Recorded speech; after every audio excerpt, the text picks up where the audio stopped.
Now, Turkey sits in a pretty complicated spot inside the Western alliance, and that debate is heating up again. On paper, it's a NATO heavyweight with the second largest military in the bloc and a key position on Europe's southeastern flank.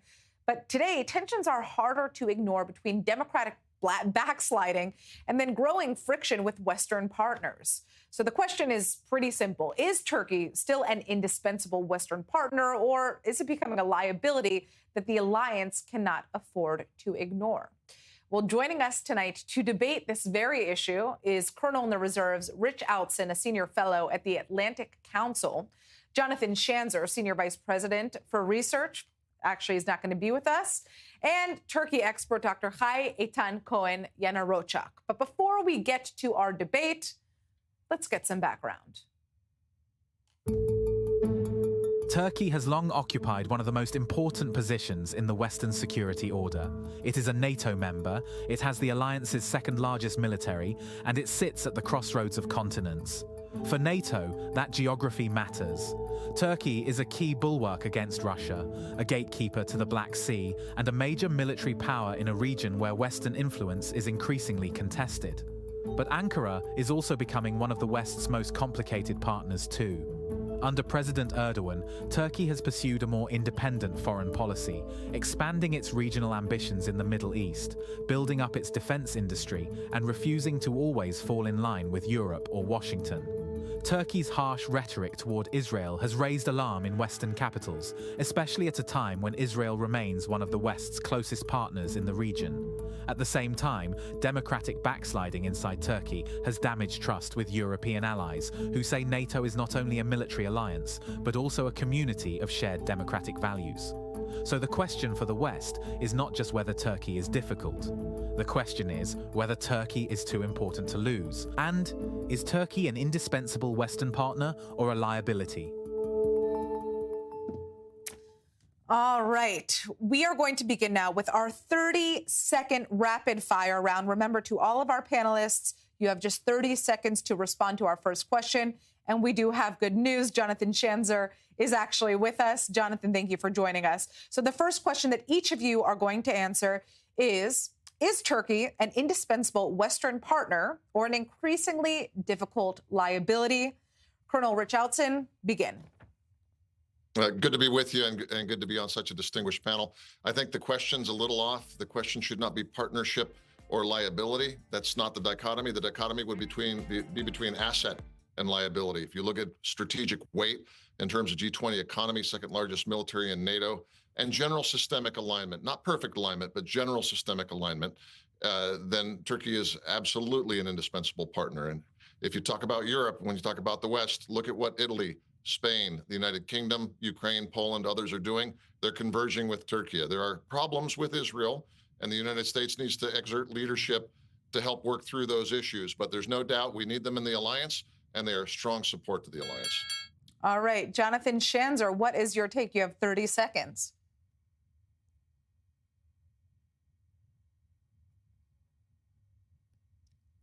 Oh, Jonathan, we can't hear you. There you go. Okay, we hear you now. Liability. They're a complete liability, from supporting the Islamic State to supporting Hamas, to money laundering for the Islamic Republic of Iran, for smuggling fighters into the Islamic State in Syria and Iraq, the human rights violations at home. Heck, we banned them from the F-35 program because they acquired Russian air defense systems. This is the fox in the henhouse. It is a disaster to keep a country like this in NATO. All right. Last but not least, Dr. Eytan Cohen Yanarocak, what is your take? You have 30 seconds. Well, given the challenges that are arising from Russia, I believe that the NATO alliance has no choice but to remain loyal to Turkey's membership.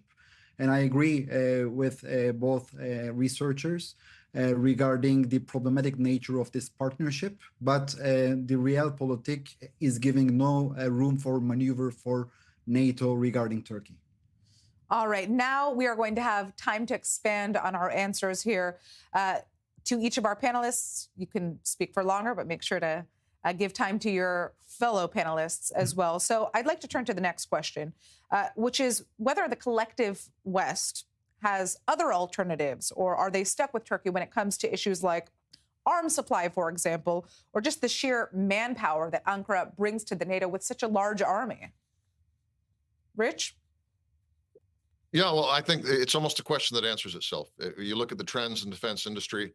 Of course, the United States and Israel, strong allies, both have very advanced defense technological establishments.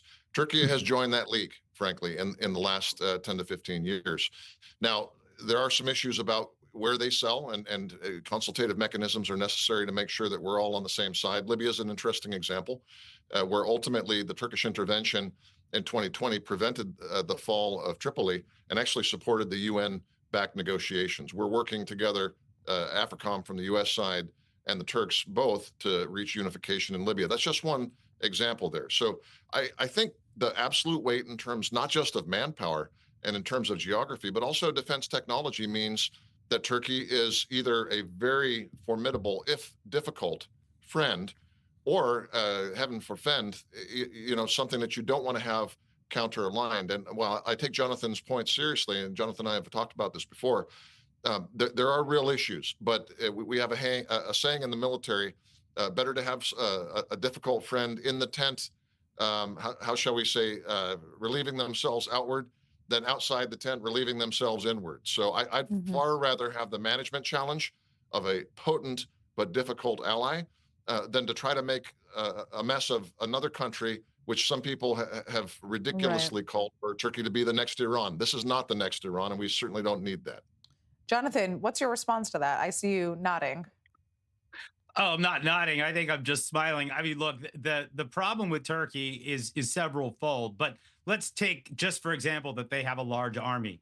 How have they deployed that army? What we actually see them doing is targeting our Kurdish allies in places like Syria and Iraq. They've actually taken over the government of Syria. And this is, of course, an al-Qaeda government that is very difficult to predict, let alone get a handle on. When you look at at just the size of this army, which everybody talks about as an asset, I have yet to see this army in action. I have yet to understand what its capabilities are other than in training. Now, as for the weapons that the Turks are producing right now, I got to tell you, when you look at the allies that the Turks have right now with Hamas, with Hezbollah, with al-Qaeda, the Muslim Brotherhood, ISIS, even some of the work that they've been doing with Iran, do I want to see a government like this procuring these kinds of weapons and maintaining the kinds of relationships they do with all manner of bad actors? This looks like a disaster that we are facilitating. And that is my concern right now by continuing to allow them to remain inside our alliance. This looks like tacit approval for a huge list of bad behavior. Dr. Yanarocak, what is your response to the idea that it's better to have Turkey as a friend, even if, Turkey's a difficult friend, than not to have it as a friend at all? Well, first of all, I would like to underline the fact that there is no such a mechanism in NATO that you can kick out the members. Okay, so first of all, yes, now we are talking whether Turkey is a reliable ally or not a reliable ally, and I agree with Jonathan, for instance, regarding Turkey's position in Syria and their close relationship with Hamas. But we should also speak the concrete facts. Since there is no such a mechanism in NATO, unfortunately, we are only speculating. And until, to the day that European Union will not going to act and they are going to they should form their own army, until that day, I do not believe that we can really talk about an alternative to NATO. Today, this huge army that you're talking about is very busy of deterring Greece. Greece is considered as a partner, as an ally of Turkey in NATO. But when we are looking at the Turkish politics, the same army is conducting military drills. The latest FS 2026 military drill was a very clear message against Greece. Again, when we are looking at the Turkish parliament, just in the coming days, they will talk about a new bill regarding the maritime delimitation, borders vis-a-vis Greece. They may take unilateral decisions against their NATO allies. So long story short, until the European Union will going to defend its own maritime borders and will form a new alliance that would exclude Turkey, I think we all gonna speculate. And also let us not forget the very close bromance between Donald Trump and Recep Tayyip Erdogan. The most important common denominator is Syria. For the first time ever, thanks to Erdogan, we see that the United States is capable of penetrating into Syria for the first time. So there are many different important components here. All right. I want to, turn to Schanzer more specifically to ask whether or not you think that Ankara is trying to replace, you could say, traditional Western influences in parts of the Middle East, or simply filling a vacuum that's left by others, and whether it's using its NATO membership ultimately as leverage to pursue a more independent foreign policy. Oh, I think that right now, the Turks, you could say, are in the NATO alliance, and they are out of it at the same time. They are playing both sides. And I think this is a core part of the problem with a regime that is Islamist in nature, and in fact, anti-Western in many ways in its very nature. It's able to swim rather easily in both streams, and I think that's actually a big problem. My longstanding guidance on this is to actually have dialogue with the Turks, which I can't remember the last time we have in any serious and open way, saying that you've got to choose between the Muslim Brotherhood and Islamism and the West. But when you look at their posture around the region, this is what gets concerning, right? I mean, they have influence and access in Gaza through Hamas. They have been funding and arming Hezbollah in recent months, which is something that's extremely alarming. And so they have enormous influence now in a very weak Lebanon. They have control over the government of Syria, which, again, Al-Qaeda in its core. They continue to engage in hostilities against the Kurds in Syria as well as in Iraq. They've got a large airbase in Qatar, which, of course, is a sponsor of the Muslim Brotherhood and Hamas and the Taliban and Al-Qaeda. There's a partnership that's going on there. The Turks have an enormous amount of military deployments throughout the Horn of Africa, and they continue to engage in all manner of reckless engagement with the Greeks and the Cypriots. You mentioned that earlier, that they are at odds with those two countries, which are part of the EU, and they're part of this broader alliance that we've tried to structure. So when you start to look at all of this, ideologically, they're not aligned. And then on top of that, they've got deployments all over the region where they're able to try to enforce their own views and their own preferences for the region. I think we're heading toward crisis, and the lack of attention. I commend you for hosting this panel, because there has just not been enough attention to this growing problem. I think we're in for a rude awakening with the Turks. Colonel in the Reserves, Rich Outzen, what is your response to everything that Jonathan Schanzer just had to say? Yeah, well, Jonathan's right. We're headed for a crisis, but I think the crisis is one of Jonathan and the facts. Because when Jonathan talks about the Turkey going against the Kurds in Iraq, that's laughable.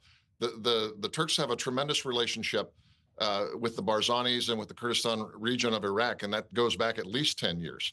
So to talk about a non-Western military footprint and presence, ask the Italians, ask the Spanish, ask the Poles, ask the Ukrainians, ask the Azerbaijanis, who are a mutual friend of Israel and Turkey.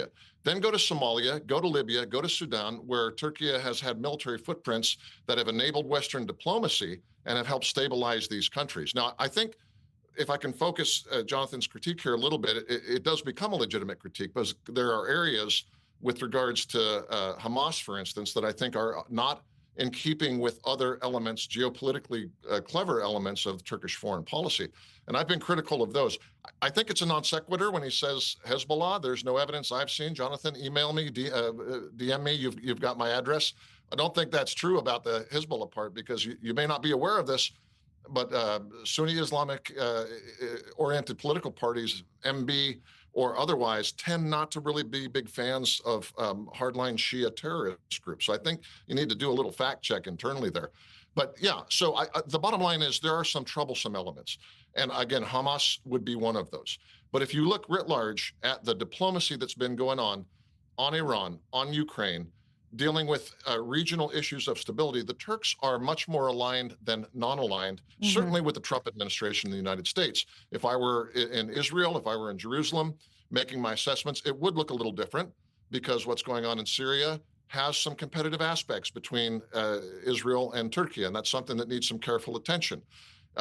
But you're totally aligned, I think, with regards to Azerbaijan. Both Israel and Turkey have been big supporters and allies with Azerbaijan. So Jonathan's exaggerating a touch when it comes to the degree of alignment and misalignment. Well, Jonathan, I actually saw not only Jonathan, shaking his head in clear disagreement, but also Dr. Yanarocak. Jonathan, I want to give you a chance to respond to those accusations before we turn to the doctor. Look, well, I think the facts now speak for themselves. Right. This is a Muslim Brotherhood aligned regime. They are working closely with the Qataris. They are looking right now, I believe, to fill a vacuum that is being left by the Islamic Republic. And, before we start talking about how Sunni Islamists don't work with Shiite Islamists, look at the $20 billion that the Turks laundered on behalf of the Islamic Republic at the height of the nuclear standoff between 2012 and 2015. This was a major bank, the second largest bank in state-owned bank in Turkey. It's called Halkbank. Look it up, Rich. You'll find that there was close coordination between these two governments. In fact, the Iranians were lining the pockets of the Erdogan regime. I'm not done talking here, right? And now when you start to look at the way that they've deployed around the region, this is not in keeping with the U.S.-led world order. And if you want to talk about Azerbaijan being the bright spot, go ahead. That is a country that does not have a lot of bearing right now when we look at the Levant and the overall concerns that we have relating to this Seventh Front War. The Turks have been calling for a pan-Islamic army to rise up against Israel and some of its allies in the Gulf. Right. This is not a good government to be working with. Speaking of Israel, I actually want to turn now to Dr. Yanarocak, more specifically about how rhetoric against Israel factors into all of this. Obviously, Israel has long been a key pillar, a key ally of the West as a whole, and it is very, very clear to all of us that Turkey is no fan of Israel.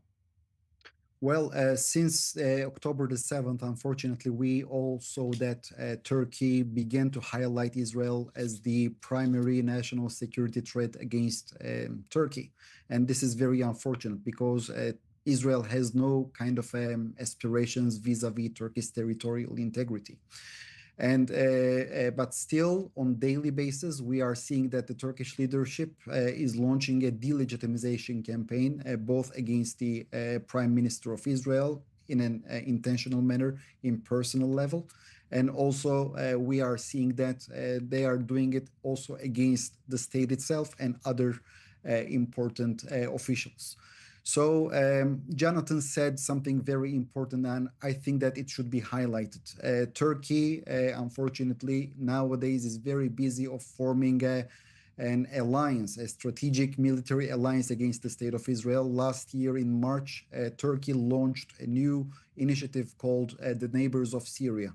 This initiative should be seen as a nucleus of an Sunni Islamic NATO. Which is designed to deter the state of Israel by using, Syria's neighbors, including Lebanon, which mentioned again by Jonathan, and also Jordan. And let us make no mistake, in their grand plan, Egypt is also included in this vision. And we are seeing some blueprints. The government horn of Turkey, Yeni Şafak newspaper. If you're going to look at that newspaper, there is a very well-known article that appeared in the name "What if a Muslim army would be formed against the state of Israel?"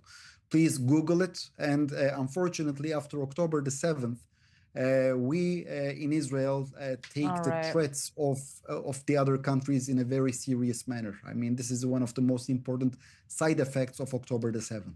Rich, Sunni Islamic NATO, what do you make of that?